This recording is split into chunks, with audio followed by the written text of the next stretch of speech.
Right. I've got no idea if the microphone is working, if the recording studio is working. But I'm just going to talk anyway, just for the sake of it. And if it doesn't record, then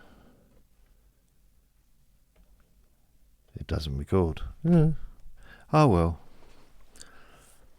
So let's go through the Guardian first. Oh yeah, this is Let Me Bore You to Sleep. Please only listen when you can safely close your eyes. My name is Jason Newland. And that's it. If this is working, I want to say a big thank you to Leah for from Star Wars, from May the Force be with you, for sending me a PayPal gift. Thank you very much, Leah. I do appreciate it, genuinely, and it was a lovely surprise to wake up to today. Yes. So, what I'm going to do is read through the papers. Let's do the Guardian first, shall we? Bloody hell, come on. How do I do it? Alright, okay. I have to move it around.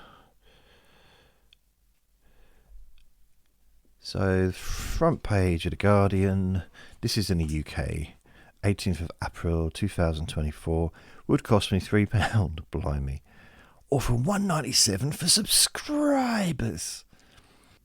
Brexit blamed as UK drug shortages puts okay. Netanyahu rejects calls. Okay, that's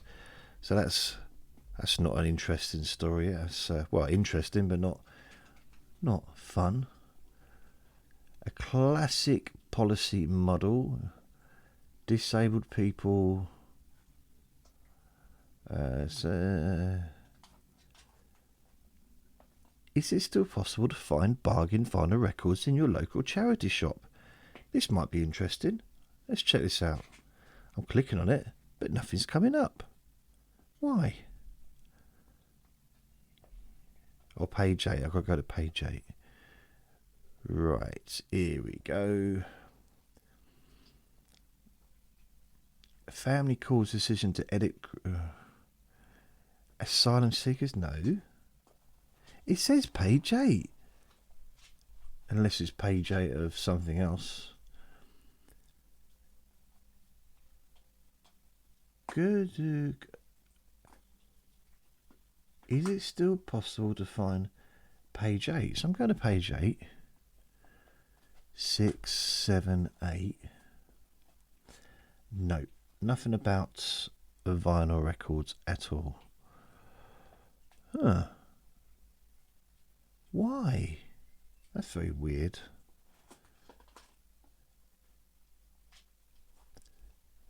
Grant settles claim against publisher of The Sun for enormous sum. This is Cary Grant. Oh, look. Ultra fast full fibre, $29.99 per month. You can get 150 megabytes a second. Compared to some other places, it's not so fast. Because some places give you like a gigabyte a second. But for me, 150 megabytes is huge. So yeah, I can't find anything there for the vinyl. Book review. Shameless, petulant and cliche-ridden. It's a perfect model of political memoir. This is, what's her name's, Liz Truss, called 10 Years to Save the West. It's about her 3 hours as Prime Minister. You know, see, I didn't jump onto the bandwagon of trying to oust her out of her premiership after 6 weeks or whatever she had. And only one person has actually had a shorter period, and that person died. So what's weird is she clearly didn't get the help she needed. She didn't get any support. because she came out with this all these ideas, tax cuts and stuff.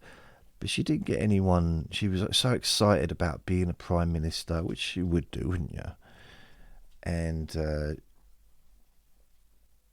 it collapsed the economy, which that says more about the economy than it does her, I think.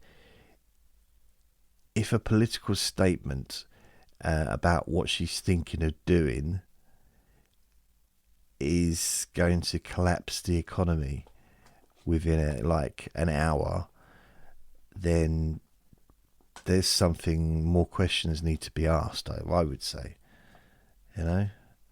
And it's basically the banks that do it. The banks suddenly say, that's it, interest rates are going up, we're stopping lending, we're stopping borrowing, blah, blah, blah, blah. Mortgage rates are going up, all that stuff, because of something that Liz Truss said. I don't think it can be blamed on one person, personally. Hey, political. Starmer stands firm behind Rayner. Yeah, I bet he does. Oh, that sounds weird, doesn't it? He stands firm. Bosoms. Family calls. Okay. I'm going to move away from this because none of it's fun. Let's get one of the fun newspapers, one of the silly newspapers. They're all silly, but in their own way. But let's say the Mirror. The Daily Mirror. It's today, okay. So, we started this new thing.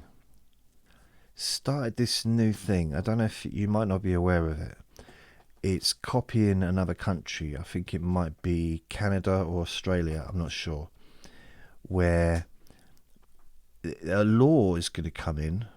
So no one born in or after 2009 will be able to buy cigarettes.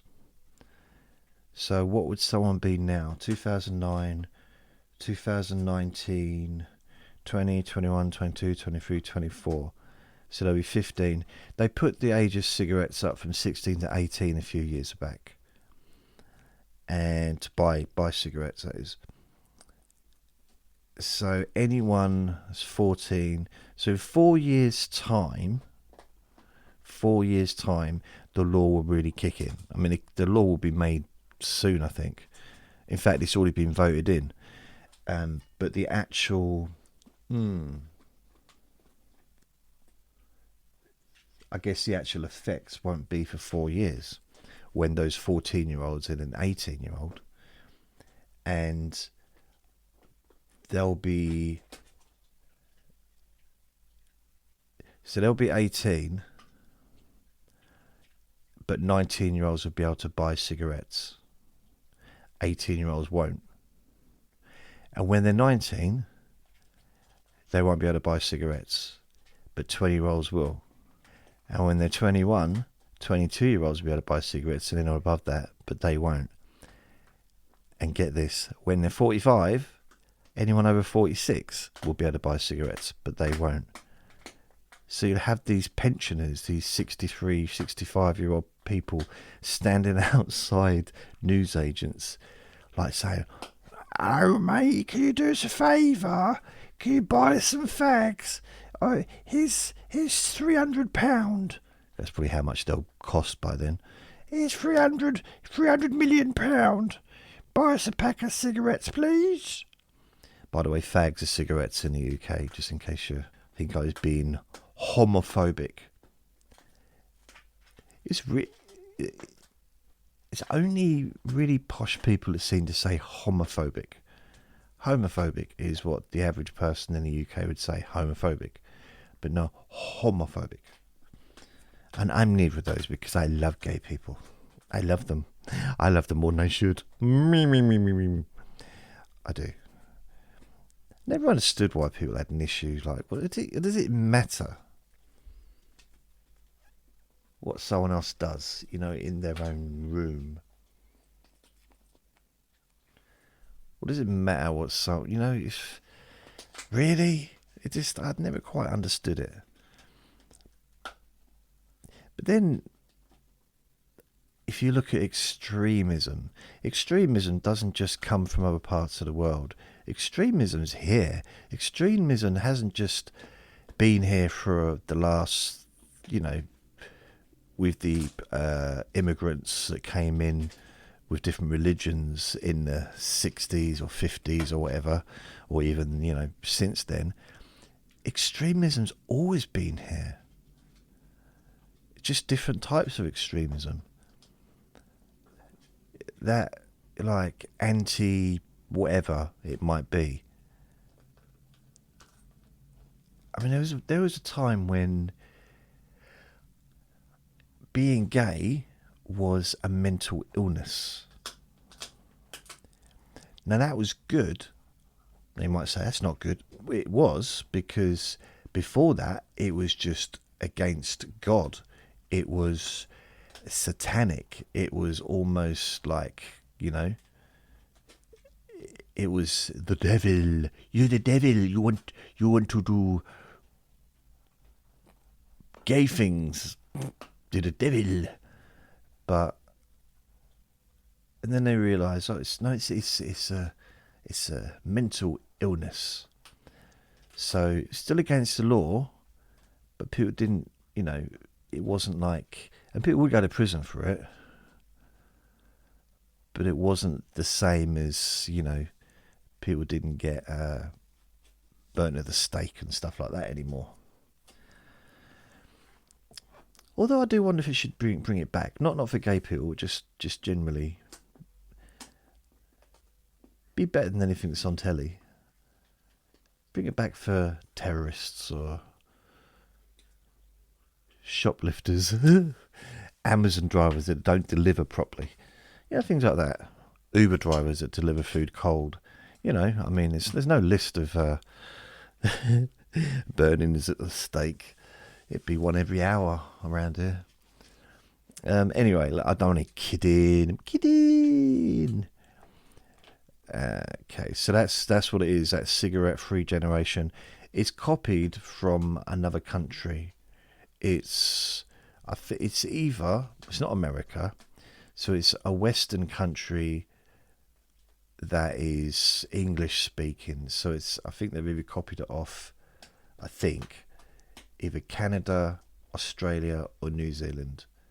They're the only, other than America, that's the only countries that are classed as like completely English. Well, not completely.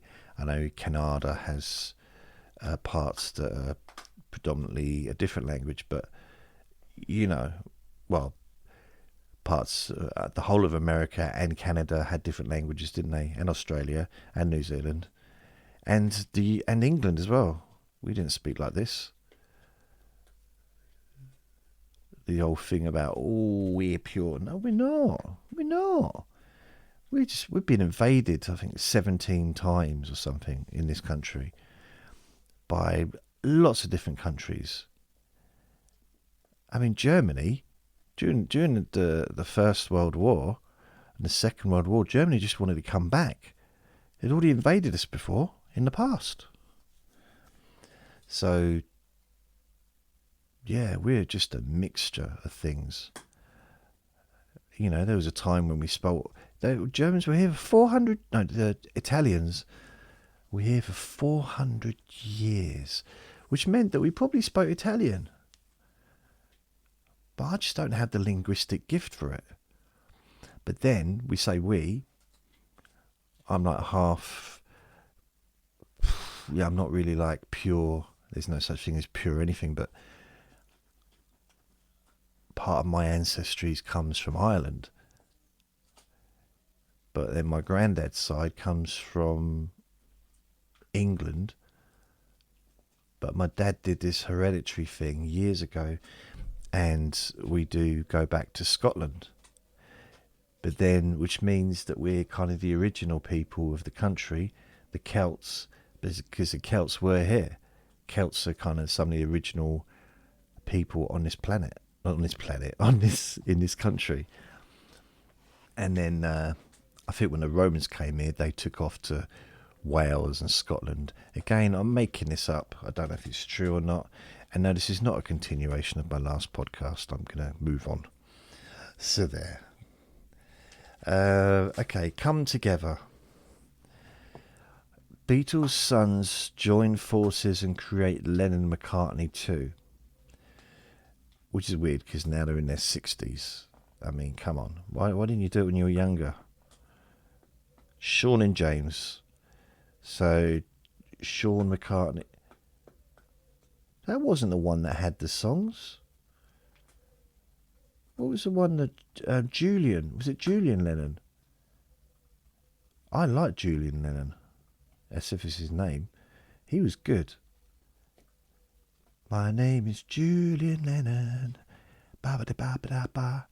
He was good. Okay, the Beatles. Okay, John Lennon. It's John Lennon and Paul McCartney's sons, the songwriting powerhouse behind the Beatles. Why are they writing that? Do we need to be... If you're reading it and it's about the Beatles, I'd say probably most people that know who the Beatles are know who Paul McCartney and John Lennon is. I'm guessing. But they have to say that anyway just because it fills space up, doesn't it? James McCartney and Sean Ono Lennon. Sean Ono Lennon. Wow. So I find that interesting. John Lennon being, some could argue, one of the most famous men that lived in, the 20th century, let's say. He's one of the most famous men in the world that put, especially at the Western world, but I'd say probably the whole world, but I'm sure there's villages around the world that don't know who he is, but just saying, very, very famous. Why would you want to hyphen your surname? Never understood hyphen surnames. Never got it. I know some people like, yeah, but I'm... And I hear that and I think it didn't really make sense to me. Just have the surname. Can't we have some tradition? Can't we have some... tradition then. If you want to go back to tradition... and that makes sense. It's like, okay, fair enough. That's not allowed. It's against the law now. And that was traditional. And so it's like, okay... It's hard to argue on that one because what happened then was horrible and it was standard practice. Did you know? Here's something that you might not know. It's not particularly pleasant, but it's Dr. Bedikar, I think his name is Bedikar. In India, he converted thousands and thousands of Indians from India to convert from whatever religion they were in to become Buddhists, because they were in the caste system, and of course the lower caste, the higher class ones probably didn't want to convert, but the lower caste were treated so poorly that they decided they were going to become Buddhists because then they could all be treated the same. So thousands and thousands, maybe hundreds of thousands, because hundreds of thousands in India is like 30 or 40 people in the UK, because they've got such a huge population.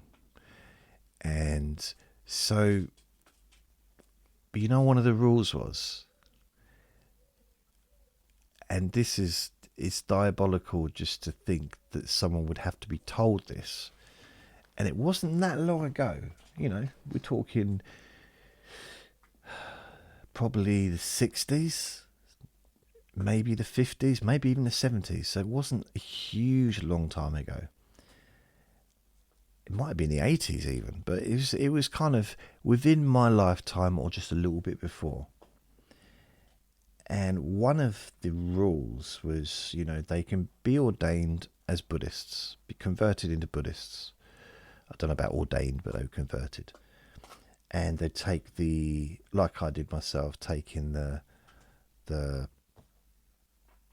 I became a mitra, and you kind of take a vow of going for refuge, and it's kind of in Buddhism. So for three jewels: the Dharma, Sangha, and the Buddha. The Buddha being the Buddha, and the Dharma being the teachings of the Buddha, and then also the teachings of followers of the Buddha, and so on and so forth. And the Sangha being the other followers of Buddhism. And the idea is you take refuge. And I never really understood what that meant, because I didn't really understand about refugees until probably more recently. Not from experience, but from reading and from not hating upon them, to be honest. From actually thinking what it would be like to go through something like that, to have to flee a country. And I didn't realise that there was people here cleaning toilets that used to live like royalty in their own countries. People doing washing up for a living, and they're trained physicians, brain surgeons even. It's kind of, it's very, it's, I don't know, it's just because even in like India or Africa, different places in Africa or other countries, they might not get paid huge amounts of money for being a brain surgeon, but there would be prestige involved, as there would be, I think, anywhere. In America, you'd probably be a millionaire, multi-millionaire if you was a brain surgeon. Over here, you'd be wealthy. But, that prestige will be with you wherever you go if you're at the top of your profession medically. And because the country became unstable, they'd leave. Always getting political. I don't know why. I really don't. I don't know why. I'm not being political. I'm being compassionate, I would say, to be honest with you. Because I just see so much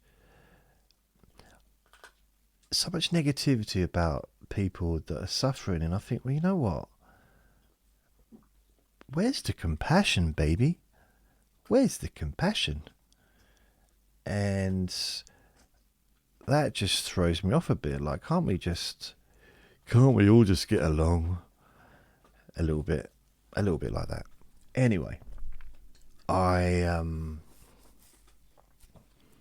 used to live in a refugee camp for a little while, like a British refugee place, where it was in a YMCA in 2001 for about 3 years, 4 years or so. And I lived in this, and it was a YMCA, huge building. There was the hostel next door, which was for homeless people to go to.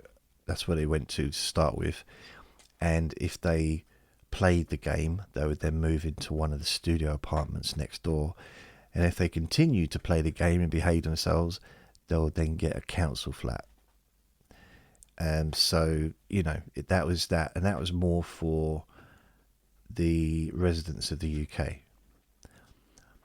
Now, what they did is they filled nearly all of the studio apartments up next door, this big building, with refugees from, I think, Afghanistan at the time, maybe Iraq, I don't know, but it was like the Middle East area. And there was loads and loads and loads.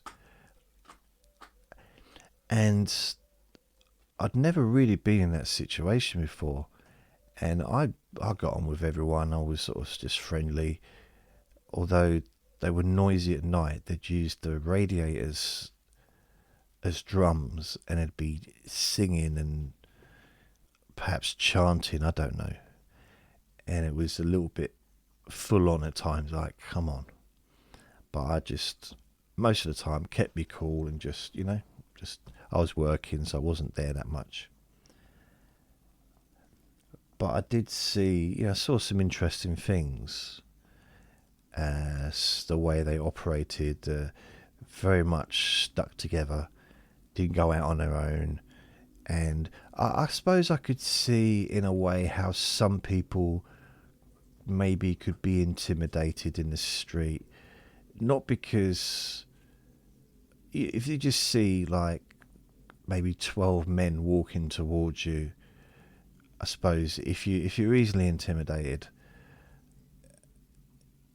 it could be like, oh, you've never seen them before, they're in your town, and like, who are these blokes? And they're not moving out of the way, and maybe that could be intimidating to some people. And then you add on the fact that they're speaking a different language, so you can't realistically, you can't gain an intention. Because if you hear them talking, and let's say they're talking English, and they're just laughing about football, they laugh. You don't. It's less intimidating, isn't it? If you know, you can get a gauge of where they're at. But if they're English and they're being aggressive, and you can hear it, then you cross the road or something. But when someone's speaking a different language, that some countries sound aggressive to us, and they're not being aggressive. And maybe we sound aggressive to other countries when we're not being aggressive, because they can't hear they don't know what we're saying, And you might think, what do you mean some people sound aggressive? Well, there's this thing where generally there's a tone of voice. There's a certain, I would say, volume. The volume that the average person doesn't go above. And when they do go above that, not always, but sometimes, it can be connected to a degree of hostility. And added to the fact that none of them looked very happy, which why would they be? They're now away from their home, and they're all like not living a particularly good lifestyle, so they weren't smiling and laughing as well. So it was, I suppose it was weird, and the town didn't like it. There's a lot of anti-them going on. And I just saw them as humans, annoying when they were banging the radiators. That's the only thing I didn't like about them. And I wouldn't like that about anyone. And you could hear, because the radiators, they're all connected, aren't they? There's like 300 radiators or whatever in the building. They're all connected together. Like a labyrinth of heat. I don't know. So that was strange. But you know what? I'd have preferred to live with them than some of the people I've lived with in the past. Because they weren't causing trouble at all to me. They were respectful. They never, ever, ever gave me any crap, ever. But I'd sometimes get a little bit of crap from some of the English people. I remember once I was downstairs in the food place. Didn't even know there was a food place until I was ill and I didn't have any food. And I found out, like, oh, okay. So I went in there for a little while. I was a vegetarian because I was a Buddhist vegetarian. I was trying to stick to that lifestyle. And some bloke started having a go, saying, oh, just give him meat. Give him a normal sausage. I was like, really? I thought, what would you expect me to do with this? Well, where are we going with this, darling? What was... Come on, sweetheart, what are we leading up to? You flirting with me? Come on. You want me to eat some meat, yeah? So some reason you've taken this on to be something you're concerned about. what I put in my mouth. Okay. But other than that, it was pretty much okay. But it was noisy. It was very noisy. I had people below me that were very just... The thing is, they'd moved homeless people into the building. So not only was it... Pretty much no one was working. I was one of the few people that were working. And the place wasn't really there for me. It was there to help people that were homeless or struggling. I moved in because I'd moved from London to be near my nan, who'd just broken a hip, and it was the only place I could find that would take me in. So I moved in there, and it was only supposed to be temporary, but I stayed there for a while. In the end, I moved out twice. In fact, I moved 3 times within the building, just to try and find somewhere that wasn't noisy. And I finally found somewhere that had no next door neighbours, no one upstairs because I was on the top floor, but I did have a neighbour downstairs, and that was quiet for a while until it wasn't, because I had a lot of people that were unemployed there just playing loud music all day, vibrating the whole building, you know. So I put a complaint in, and then they started knocking on my door, and sort of, I guess maybe it was easier to find out who I was because I was the only neighbour upstairs that they had. But it's really weird. There was one night where I heard like banging and stuff, and I look out the keyhole, the peephole, and there was someone smashing a mirror against my door. Like a big mirror, smashing against my door and against the wall and everything like that. So I didn't open the door because why would you? And there's more than one person there, and I don't know why he was doing it. And I just left it. It was a little bit, to be fair, it wasn't an enjoyable experience for me. And the next morning, I got up, went outside, and there was blood everywhere, you know. And I'm like, wow.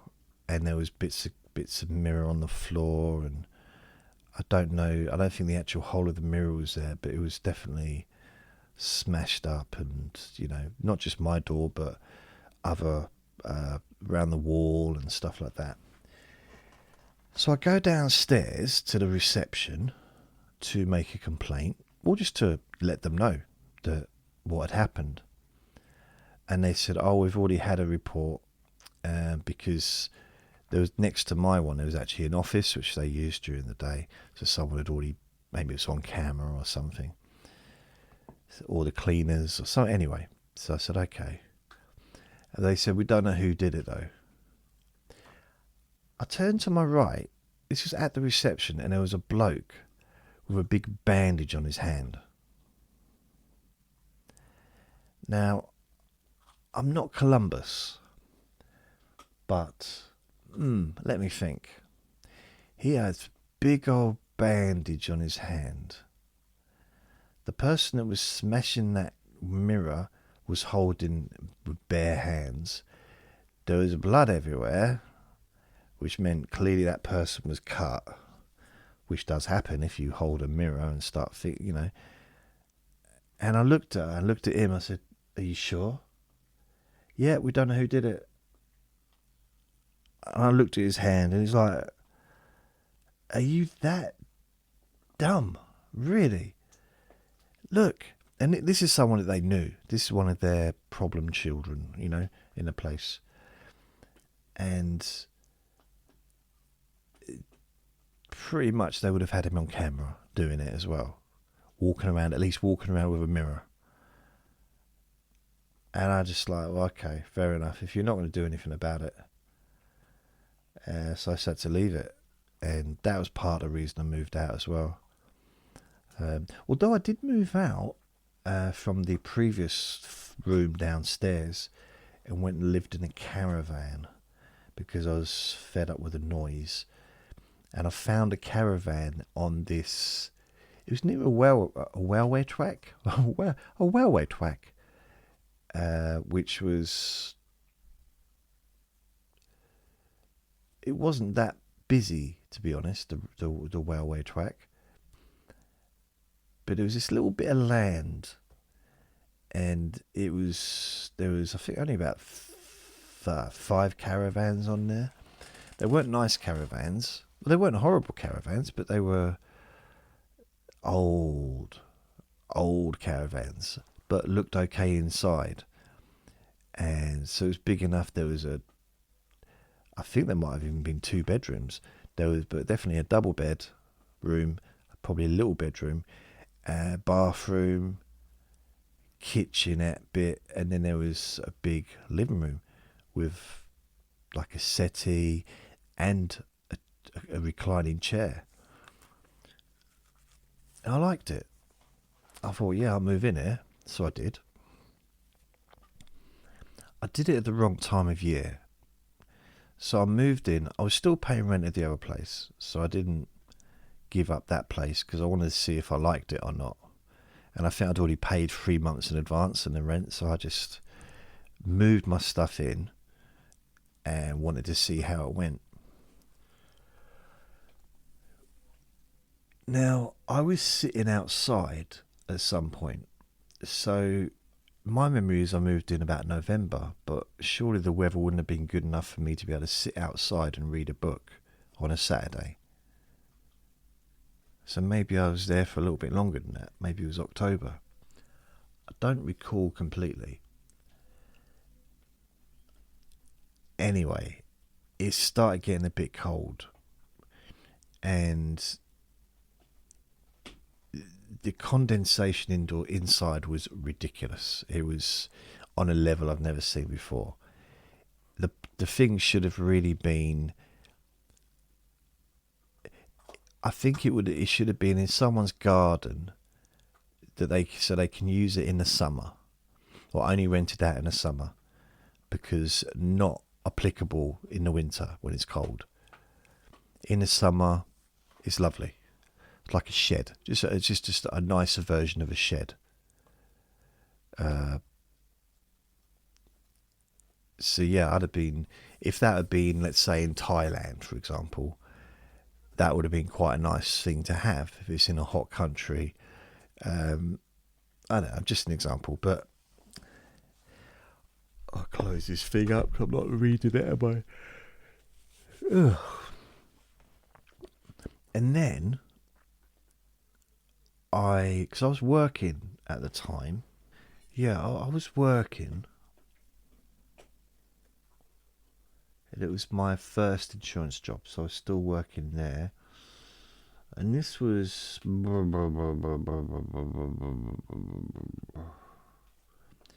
I would say this was about either the end of 2002. Yeah, end of 2002. And at Christmas, I went to my dad's for Christmas. And I got a phone call from the caravan site saying that there's a leak coming out of the caravan. I must have left the tap on, which I didn't. I don't think I even used the taps the whole time I was there. So, you mean you didn't wash? Okay, I might use the taps, but I didn't leave a tap on. And when I got there, I hadn't. It was a pipe had burst, so it wasn't me at all. And oh man, it was a mess. So I want to get in there. My dad comes with me. He gives me a lift back, I think. And we look at it, and it's mainly outside. It just looks worse than it is. But it is absolutely minus degrees inside. Like, it seemed colder inside than it was outside. It was like walking into a freezer. And you might say, well, how do you know what it's like to walk into a freezer? Well, I do, because I used to work in a freezer. which sounds like a silly answer. Like, there's no room to manoeuvre in a freezer. What did you do? Just sit there? No. I used to work in I don't know, a place that used to store stuff, frozen stuff. And these freezers were huge, the size of a supermarket, pretty much, but higher, and they'd be stacked with thousands of pallets of stuff. So it's huge, and it was minus whatever degrees. And there was something quite nice about walking in there because it was fresh, and it was, I don't know, it felt quite nice. I quite liked it, actually. Especially on a hot day. On a really hot day, it was sometimes nice just to just step inside for a few minutes and then, and then get outside and wow, the difference. Now, I know it's not very healthy to keep doing that, I think, but anyway. So I do know what it's like to work in a freezer. And so it's a long time ago. I don't really remember it, but you have to wrap up. But these were huge, huge things. I'd say as big as a supermarket. I'd say even bigger than any supermarket I've been in. Absolutely massive. It takes a good 10 minutes to walk from one side to the other. I'm exaggerating, of course, but, makes it better. It was bigger than the biggest forest in the world. No, it wasn't. Bigger than the Nile. No, it was big, though. It was big. It was. And so I know what it's like to work in a freezer. That's what I'm saying. And it felt like that kind of temperature, but it felt really damp, and it was. Condensation was. I mean, at one point, I said to my dad, "You're sweating. Why are you sweating?" He says, "It's not sweat." It's like basically he was condensing as well. So he left. I stayed. I put on the heaters. There's 2 heaters in there. I put them on, and I sat down. And the heaters were on for about 3 hours. Did not even dent the heat. Didn't dent the temperature. Couldn't do anything, and I felt ill. I had a headache after that, and it was no way we couldn't get rid of the cold, or I couldn't get rid of the cold. So what I did was I moved back to my other flat the next day, and that was it. So I moved back and stayed there, but it took me a few days to recover because that was so damp, and couldn't believe that wasn't able to break to get rid of the cold. The heaters just weren't doing it. When I was living there, before I went away for Christmas, it started to get cold, but having the heating on most of the time sort of took the edge off.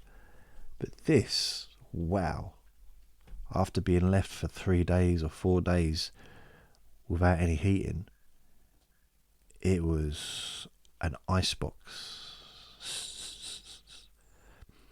So I moved out of there, went back to my other place. I got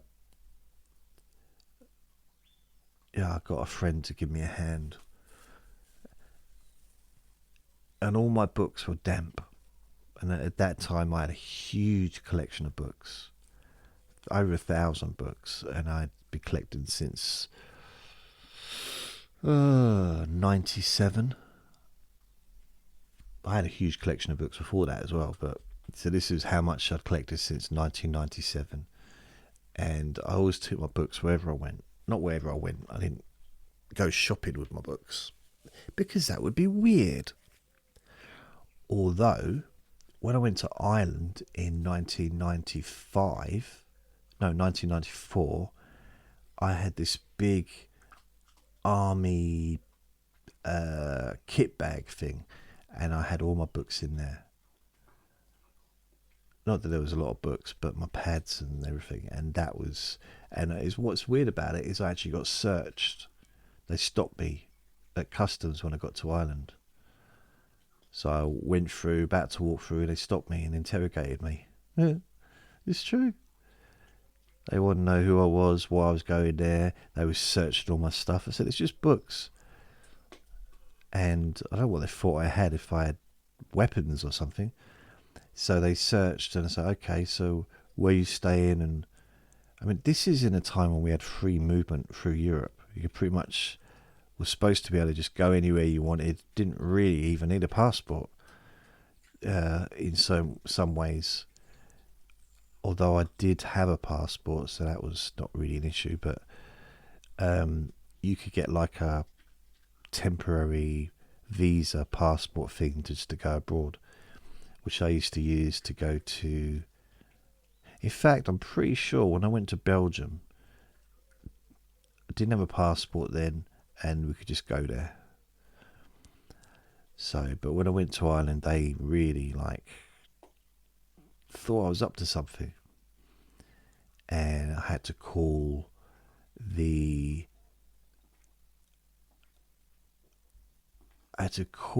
person that I was staying with to prove that I had somewhere to stay.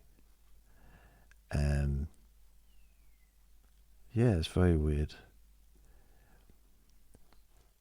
I think a similar thing happened to me when I went to Spain. I think I was stopped there as well, and they wanted to know who I was and where I was going, and I put down just because I didn't have really any plans. So this was back in '89, and maybe I just looked dodgy.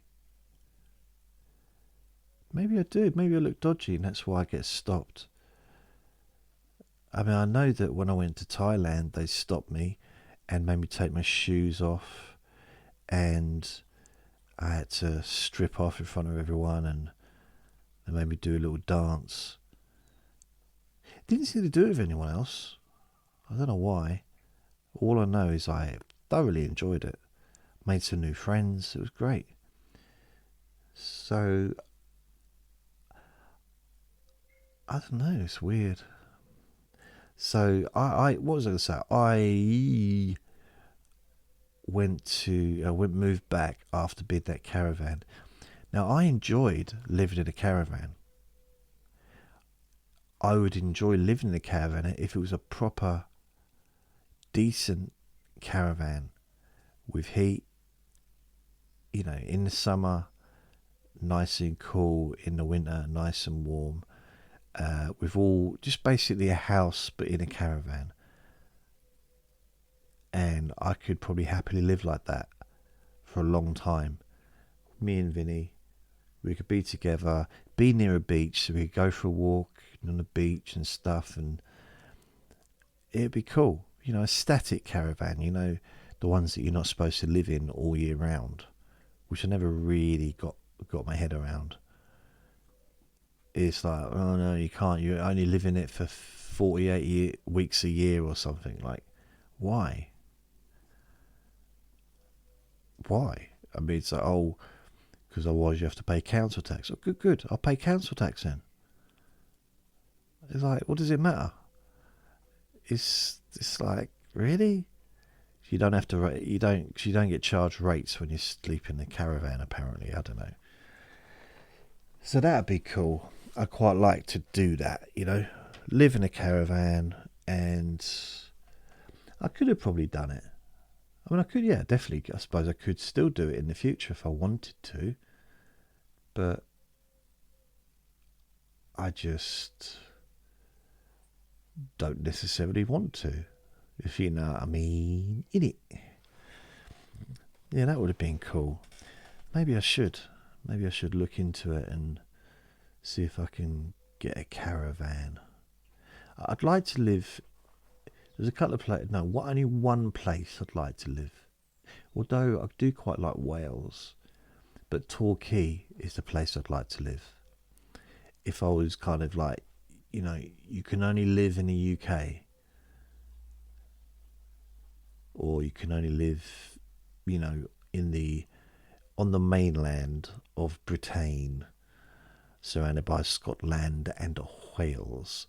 So if I could only live on this landmass, I probably would, at least short term, choose Torquay because I liked it there. One of the few places that just liked. I liked it. I don't know why. There's something quite nice about it.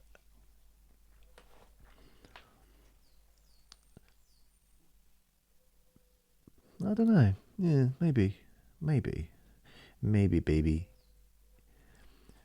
So, I haven't really gone very much into the newspapers because there's not much in the newspapers that's of any kind of niceness, you know. It's. I did think about reading the newspapers every day and trying to come up, you know, trying to see if there's any funny stuff. But it's not so much, you know. It's there probably, I'm sure there are funny stories. Of course, there'll be funny stories, and there'll be serious stories that can find funny stuff in. But ultimately, yeah, I don't know. But I don't even know if this is recording. It is recording something, but whether it's recording a microphone, because the headphones weren't working, so I couldn't see if it's actually recording anything. According to the sensors, it's recording something, but I don't know what. And I don't know why it's doing what it's doing, which is weird. Now, if this continues, then I will have to, I don't know, have to find another way of doing this. Maybe just do it on the phone, which means the quality won't be so very brilliant. But hey, you know, that's what I'm saying is hey. It's, yeah, I'm not sure really. Just see what happens. I mean, maybe the lifespan of this recording studio is now fulfilled, and it's decided that it's had enough of listening to my boring voice and my silly made up stories. So perhaps it's just had enough. It just doesn't want to continue anymore. Needs a break. Needs a holiday. Needs a rest. A nice long rest.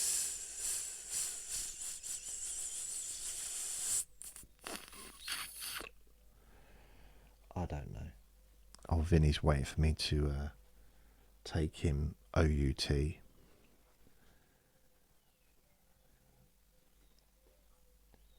hasn't eaten his breakfast.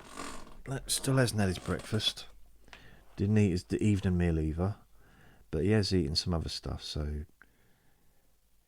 he's listening to me.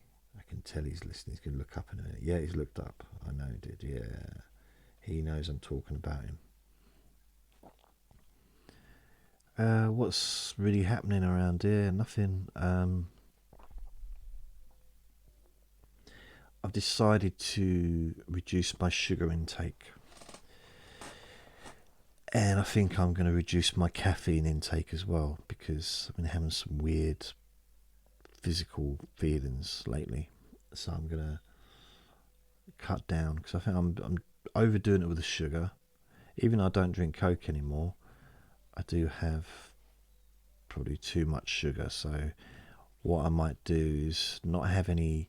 I had one cup of coffee this morning early with my breakfast, and perhaps I'm just going to have no more cups of tea or anything today. Just drink water, which means I won't have any sugar there. And for my meals, I'll just have some pasta and stuff, which again means I won't have any excess sugar other than what's in it, I guess, if there's anything in it. And what else? Sugar, coffee. Yeah, it's kind of it. So I'm hoping that might make a difference, because last night I I went to sleep and I've had quite a good sleep. Not that I have a bad sleep, but sometimes I wake up with some weird stuff going on. So I kind of I do have sleep apnea. So it could be just the way I'm sleeping, or I do sometimes wake up and he's doing weird stuff or sitting on me and stuff. But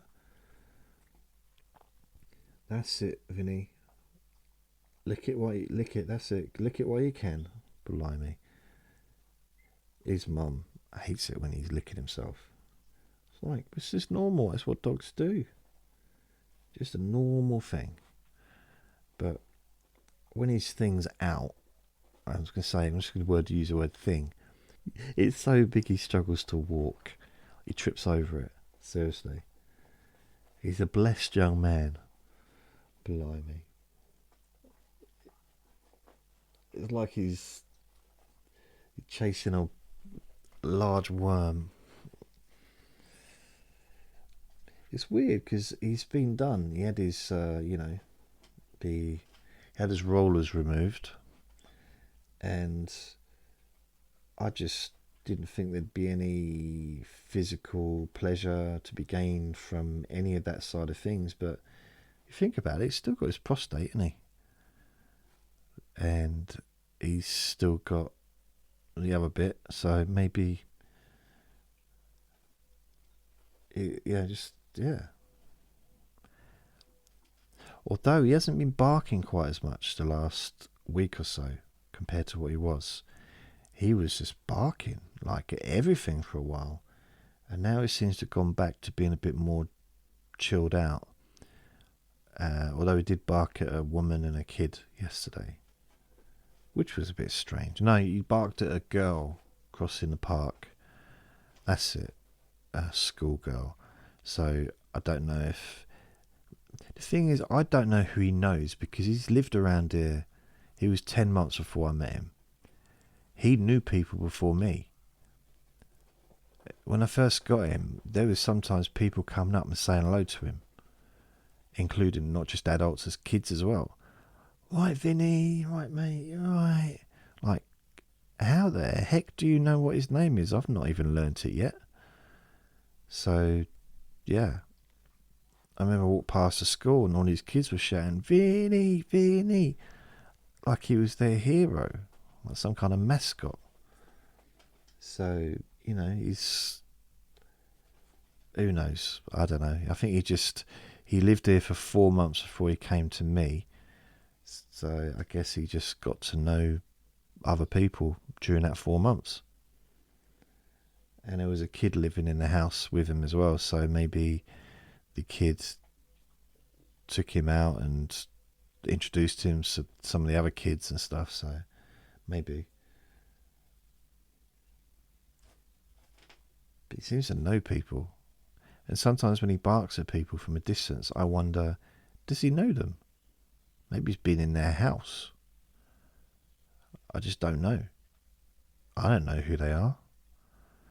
Usually I just shout, sorry, don't know what's going on with him today. He's just barking, I don't know why. Sorry. And I just kind of try and move on. He barked at a woman and a little kid last week, and it's just like, why are you doing this? And it sounds aggressive, but I don't think it is. I think it's just him being excited. He's excited. And I've seen him, it sounds aggressive sometimes when he's barking at a dog, but then, a couple of minutes later, they're both running around the park together. So it's really quite confusing, if you ask me, what's going on with him. But there's some dogs he has to keep away from because their dogs aren't friendly towards other dogs. Not dangerous, just a bit snappy, a bit like just don't like other dogs. And I respect that. If I know, then I just keep him away from them.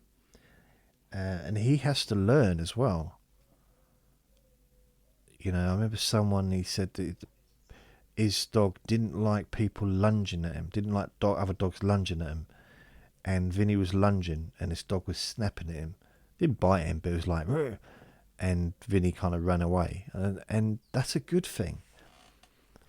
To me, he needs to learn the boundaries with other dogs, needs to learn the language, so that if he approaches a dog that doesn't want him to approach, ideally he needs to know that before he approaches in order to stop him approaching. He needs to learn those signs, and I think he is starting to. Because I don't want him getting hurt, obviously, and he hasn't. He's never, but he has been put in his place a few times by some other dogs when he's pushed it a bit too far.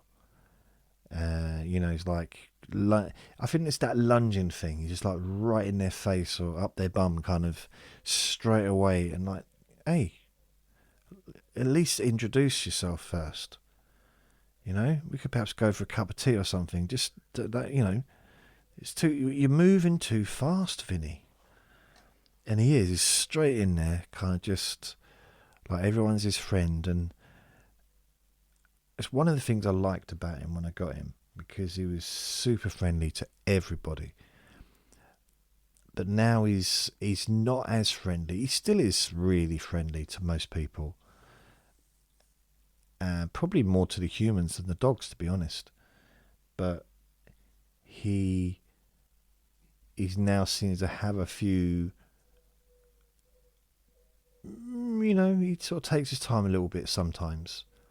He's not in a hurry just to lunge, unless he knows them. If he knows them, and he's fine. But if it's a new dog, he'll lay on his back and be all subservient, and it's. Yeah, I mean, that worries me a little bit, because if it is a dangerous dog, then he's put himself in a lot of danger by just laying on his back. But I'm always very aware of that situation, if you know what I mean. I will move very quickly if anything happened. Right, now Vinny's barking, so I'm gonna end this. Thanks for listening. I don't even know if it's recorded. If it has recorded, I will upload it. If it hasn't, well, obviously I won't, and you'll never know. But anyway, take care of yourselves. Remember to be kind to yourself. Remember to be gentle, because you do deserve to be happy. Okay? Lots of love. Bye.